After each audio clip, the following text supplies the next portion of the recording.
আল্লাহর কাছে যাইতে কোনো বাধা থাকে না।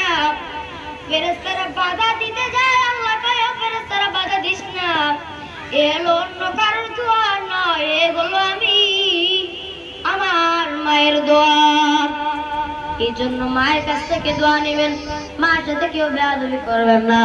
মা যদি আমাকে আপনাকে মাফ করিয়া দেয়, এই দুনিয়ায় আর কিছুই লাগবে না। মা যদি মাফ করিয়া দেয়, আমার আল্লাহ মাফ করিয়া দিবে। জোরে বলেন সুবহানাল্লাহ। এই জন্য আজকে থেকে যা যা 5 ওয়াক্ত নামাজ আদায় করবেন, দোনো হাত তুলে আমার আল্লাহকে দেখান, দোনো হাত তুলে আমার আল্লাহকে দেখান। যা যা 5 ওয়াক্ত নামাজ আদায় করবেন, দোনো হাত তুলে আল্লাহকে দেখান। আল্লাহর কাছে কোন আল্লাহ আজকে থেকে এক ওয়াক্ত নামাজ বাদ দিব না। ও মাওলা, মায়ের সাথে বেয়াদবি করব না। ও মাওলা, যতদিন দুনিয়াতে বেঁচে থাকবো মা বাবার খেদমত করে বেঁচে থাকার তৌফিক তুমি দান করো। ইয়া আল্লাহ, তুমি গ্রামবাসীদেরকে কবুল করিয়া নাও। মাওলা, তুমি গ্রামবাসীদেরকে নামাজিওয়ালা বানাইয়া দাও। ও মাওলা, যারা হাত তুলেছে মাওলা, তুমি তাদের সকলকে 5 ওয়াক্ত নামাজিওয়ালা বানাইয়া তারপরে ওই অন্ধকার কবরে নিয়ে যাও। মাওলা, তুমি আমাদের সকলকে 5 ওয়াক্ত নামাজিওয়ালা বানাইয়া দাও। ও মাওলা, সবার পিতা মাতার দোয়া নিয়ে বেঁচে থাকার তৌফিক দান করিয়া দাও। আল্লাহ তাআলা আমাদের সকলকে কবুল করুন। সকলে বলি আমিন। আরো জোরে বলি আমিন। সকলে হাত নামান। আপনারা সকলে আমার জন্য দোয়া করবেন। আমাদের মাদ্রাসা হয়েছে নতুন মাদ্রাসা, আমাদের মাদ্রাসার জন্য দোয়া করবেন, আমার বাবার জন্য দোয়া করবেন।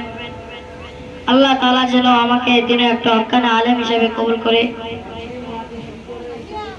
আল্লাহ তাআলা আমাকে আপনাকে কবুল করুন। সকলে বলি আমিন। আমি ওখানে বয়ান শেষ করিয়া দিব। আমি আরেকটা গজল বলি, আল্লাহ তাআলা যেন আমাদেরকে কবুল করেন। সকলে বলি আমিন। একদিন মাটির ভিতরে হবে ঘর রে মন আমার, কেন বন্ধ দালান ঘর রে মন আমার, কেন বন্ধ দালান ঘর।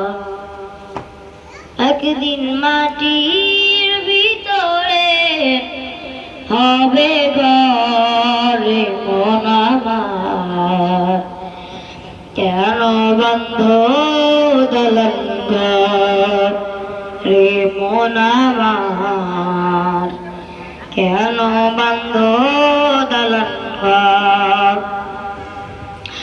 প্রাণ পাখি উড়ে যাবে পিঞ্জর ছেড়ে, দরদ বিষবি রবে তুমি যাবে চলে। প্রাণ পাখি উড়ে যাবে পিঞ্জর ছেড়ে, দরদ বিষবি রবে তুমি যাবে চলে। বন্ধু বান্ধব যত মাতা পিতা তারা সুত, বন্ধু